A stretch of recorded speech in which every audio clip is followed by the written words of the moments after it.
Good morning, good afternoon, good evening. I'm Josephine Nachibole, a Year 3 student from LCBO.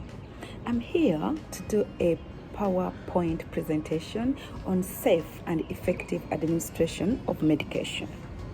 It is imperative for us as nurses to have good understanding knowledge on safe practice that helps us to safeguard and protect our patients.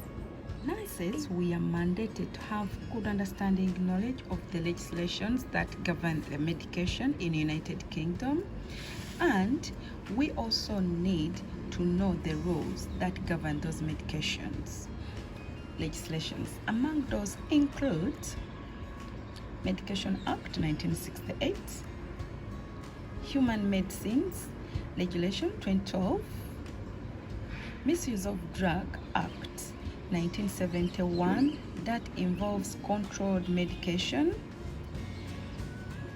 medicine product license.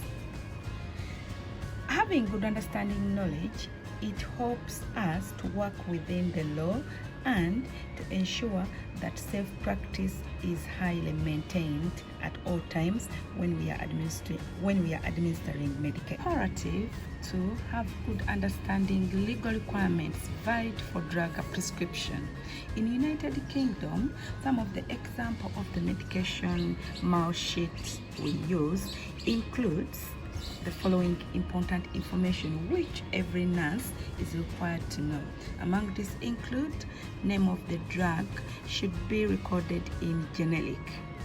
The dosage and frequency of the medication has to be on the medication sheet, and that clearly gives us the milligrams or the micrograms that are administered to the patient, which enables us to provide safe administration of medication and effective administration of medication. It is imperative to have good understanding knowledge on the rights of drug administration, and among these include right drug, right time, right dosage, right client, right route, right documentation, and right reasoning. I'm going to explain this a little bit further. Now, what I'm trying to mean here is each patient should have a right to take the medication they have been prescribed by the doctors or by the clinicians. And when we are administering medication, it should be given or administered in the right time. Right dosage should be administered. These patients, sometimes they can feel that they don't want to take the medication. It is their right, and they have a right to refuse the medication.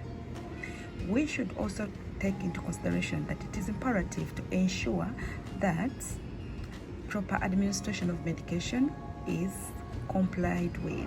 Nurses, we need to have a very good understanding knowledge on errors that can occur when we are administering medication, and among these include lack of experience. Newly qualified nurses, they have limited understanding knowledge on various administration of medication, especially the IVs. That can cause an error. Overworking. If a staff has overworked, they are mentally exhausted and it can lead to errors. Poor communication.